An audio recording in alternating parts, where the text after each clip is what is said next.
Vocês, quem fala aqui é Beto Campi, você está no nosso canal de desenvolvimento humano, dicas profissionais, RH, estratégia de gestão de pessoas. Tudo que for agregar para a melhoria das nossas imperfeições, para o aprimoramento dos nossos conhecimentos, tanto pessoal quanto profissional, nós falamos aqui. Eu fiz vídeos anteriores retratando alguns pontos sobre viagens que eu fiz e o que eu aprendi em termos de desenvolvimento humano nesses locais. Se você quiser, confere aqui no nosso canal. Eu tenho a passagem pela Suíça, por Buenos Aires, pela França, aqui em Gramado, no Brasil. E hoje eu quero falar um pouco sobre a Itália, sobre a viagem para a Itália e o que me agregou profissionalmente. A ideia aqui não é tratarmos em termos de viagem, pontos turísticos, não. Mas falar do que eu observei e o que eu aprendi culturalmente consegui trazer para nós aqui para poder compartilhar com vocês. Isso não significa que no Brasil não tenhamos pessoas que agem positivamente, não tenhamos hábitos positivos, não é isso. Há muitas pessoas que são comprometidas aí em levar uma vida positiva, do bem, se desenvolver constantemente, estar capacitando-se profissionalmente e também compartilhar muitas coisas boas com outras pessoas. Bom, um dos pontos que eu recebi de informação, lógico que isso não foi uma situação generalizada, mas algumas pessoas, e até em próprios fóruns que eu verifiquei, é que o italiano era um pouco grosseiro, principalmente tratando-se brasileiro, e a gente tinha que tomar cuidado com o que falasse, etc, etc. Bom, eu particularmente não tive nenhum tipo de problema. Eu procurei me preparar aqui e conhecer um pouco da língua para que eu pudesse falar bem, pelo menos o básico, conhecer o básico de poder me perguntar alguma informação, de desejar um bom dia, boa tarde, boa noite, de me apresentar, de dizer que algumas palavras eu não compreendia, que se podiam ser falado em espanhol, português ou inglês. Então eu me preparei para ser receptivo, para ter empatia, visto que eu sou visitante, eu estou num lugar diferente, então eu tenho que me adaptar às situações locais. E sinceramente foi muito bem recebido.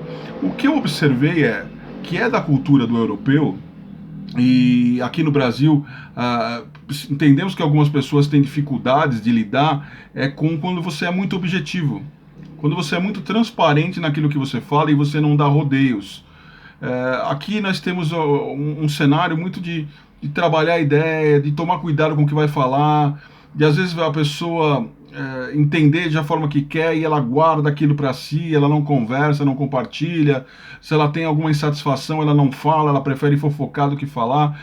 E isso é um pouco da cultura aqui nossa, do povo brasileiro. E nós temos que melhorar isso, né? Nos adaptarmos a outras realidades, trazer isso para o nosso comportamento e tentar sermos pessoas melhores. Então, o que eu observava lá é que quando você faz uma pergunta, um dia subjetiva, mas como é que eu posso explicar melhor para vocês? Quando você faz uma pergunta que pode dar margem a dois entendimentos, você tem a resposta direta. Então, por exemplo, se você vai provar uma comida, você tem uma coisa que você necessita provar, aqui normalmente você fala, isso é bom. E aí as pessoas tendem a responder aqui, né? Sim, é bom, eu gosto, tal. Então ela dá a opinião pessoal. É uma coisa um pouco mais simpática. O italiano tende a falar que é bom, sim, é muito bom. E se você insistir, mas isso, o que você acha? Olha, prova para você ver. Não sei se eu estou sendo claro, vocês conseguem entender a objetividade da situação? É diferente de ficar, não, olha, é muito legal, eu já levei para o meu filho, para minha filha. Não, é bom, prova para você ver. Então, as respostas são mais claras, são mais objetivas. Vou dar uma situação que eu presenciei. Nós chegamos no hotel e ali havia na frente um casal e a moça não estava passando bem, provavelmente por causa da viagem, né? Estava com enjoo. E havia fila para nós ali sermos atendidos junto com outras pessoas que também estavam aguardando. E claramente o rapaz da recepção falou, olha, vocês vão esperar porque nós vamos dar prioridade e atender para ela. Ok, tá certíssimo, nós temos que esperar, nós não estamos ninguém passando mal, não há ninguém ali que seja atendimento prioritário, nós temos que aguardar. A importância ali é cuidar do estado de saúde da moça e resolver o problema. Isso é muito claro. Porém aqui nós teremos uma situação, olha, vamos fazer uma segunda fila, alguém na fila já ia reclamar.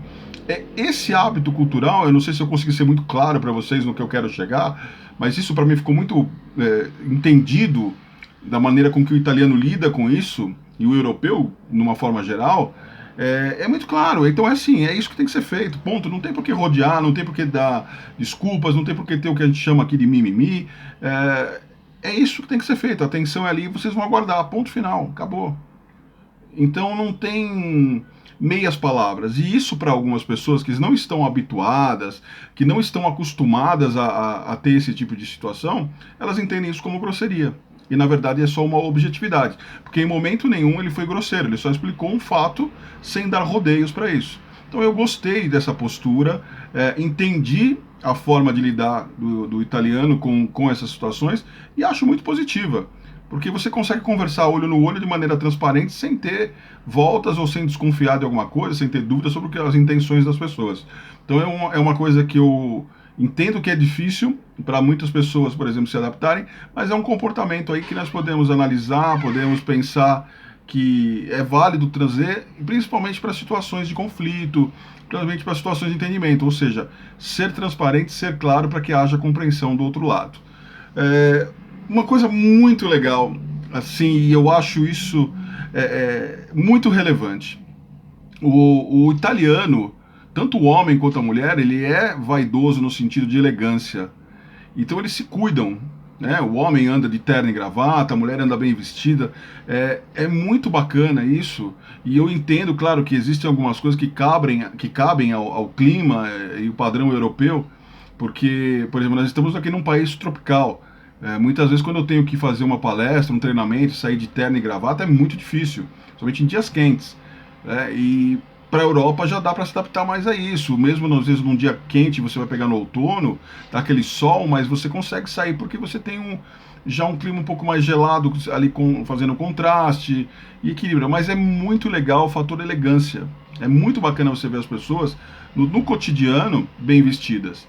Você se sente num ambiente mais agradável e tudo mais. Ou seja, o nosso padrão aqui, né, que é adequado ao nosso país tropical, de usar bermudas, às vezes para situações formais, para eventos formais, é muito raro lá, você quase não vê. E isso dá um padrão diferenciado. Vale a pena nós nos adaptarmos a isso? Então, você fala, poxa, Beto, mas você está falando isso sendo que nós temos aí situações diferentes, por lá ser um pouco mais frio, o inverno é mais rigoroso, e aqui não é assim. Eu entendo que a gente pode sim aprender com essa situação, e aí vai a dica para vocês que estão me assistindo. Por exemplo, se você vai numa entrevista de emprego, se você vai numa reunião de negócios, se você vai num evento corporativo, não é porque a empresa, por exemplo, te mandou para uma feira de negócios do setor dela que você vai de camiseta, vai com uma calça suja, um tênis. Vá bem vestido. Lembre-se de uma coisa muito importante. Isso é um aprendizado que eu vou trazer para vocês aqui, que eu acho muito, muito, muito, muito relevante em relação a tudo na vida. Oportunidades surgem muitas vezes quando você não está esperando.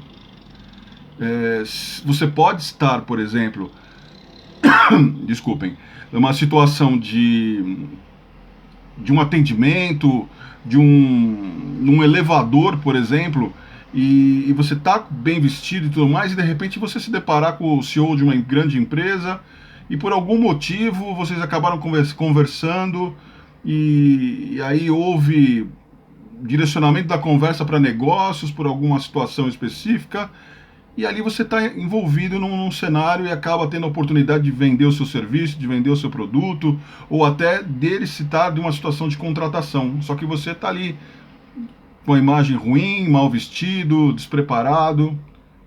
E aí eu volto naquela situação do vídeo que eu falo para vocês, que a gente aprende com o Harvey Specter, né, na série Suits. A imagem importa, a aparência importa sim e faz a diferença. Vou dar outro cenário para vocês. Você que trabalha numa loja, essa loja não exige uniforme. De repente a loja está muito legal, o seu trabalho está muito bacana, porém você tem intenção de carreira, de mudar de local, de ir para um local que você entende que vai ter mais perspectivas de crescimento, ou mesmo de ganho financeiro. E aí você está lá, largado com uma camiseta, ou mulher com uma calça rasgada, uma blusa mais decotada, enfim. E de repente você atende a dona de uma grande empresa e ela de repente pode gostar do seu atendimento, se interessar por você e te fazer um convite profissional. Isso vai acontecer. Olha aqui, ó, mais participação felina, Amy Winehouse aqui. Então isso é muito relevante. Então é importante você se preocupar com isso. Eu não estou dizendo que você tem que sair bem vestido, bem arrumado constantemente, mas procure pelo menos um traje de esporte fino dentro das nossas condições climáticas aqui e procurar se adaptar a esse tipo de situação para que você esteja sempre preparado, ou seja, sempre pronto para uma oportunidade que pode surgir. Se você vai a um parque, claro, esse tipo de coisa pode também acontecer, mas aí é outro cenário, você tem que estar de bermuda, você vai estar com uma camiseta, mas evite coisas que podem te tirar da elegância, que podem tirar grandes oportunidades. Tá? Aqui é uma ressalva, eu sei que pode ter muita gente que não vai concordar com o meu ponto de vista, mas eu estou aqui oferecendo para você uma visão diferente para que você possa refletir sobre isso, e que eu observei no povo italiano. O povo italiano tem muito hábito de gesticular, tá? Falar com as mãos. Eu tenho também esse hábito. Eu gosto de falar com as mãos e isso, dentro da linguagem corporal, caracteriza muito que você está afirmando aquilo que você está falando, que você está dando certeza para aquilo que você está comentando, dialogando ou propondo para as pessoas. E isso é muito natural no italiano, eles falam muito com as mãos. Então, eles estão propondo um assunto e estão te demonstrando que aquilo é certo, que você pode acreditar, tudo porque o corpo fala, o corpo demonstra exatamente aquilo que você quer dizer. O corpo mostra muito das suas características. Então isso é muito legal. Para quem conhece linguagem corporal vai entender o que eu estou falando. Para você que não conhece, fica aqui a informação nova. Então é muito bacana. Você vê muito a conversa olho no olho, a satisfação, a firmeza. Então quando você está muito feliz, quando você está muito seguro do que você está falando, a tendência natural é que você firme isso, que você fale isso de uma maneira tão contundente e você vai falar com as mãos, né? Como eu falei, ó, tô afirmando para vocês que o que eu estou dizendo é muito positivo, é muito legal e vale muito você refletir sobre isso e agregar no seu comportamento, no seu desenvolvimento humano. Outro ponto que eu achei fantástico é a forma com que o povo italiano preserva o seu patrimônio histórico, o seu patrimônio cultural. Olha, não tenho aqui o número certo da quantidade de turistas que passam diariamente em cada local, mas eu sei que esse volume é muito alto. Além disso, tem a população local que está lá, que frequenta, que passa por aquilo. Você encontra algumas pichações em alguns lugares, algum outro papel sujo na rua. É claro que nem todos agem da forma correta, pessoas que têm comportamento incorreto existem no mundo todo, isso é de caráter. Agora, a quantidade de coisas positivas é muito maior. E preservar o seu patrimônio, preservar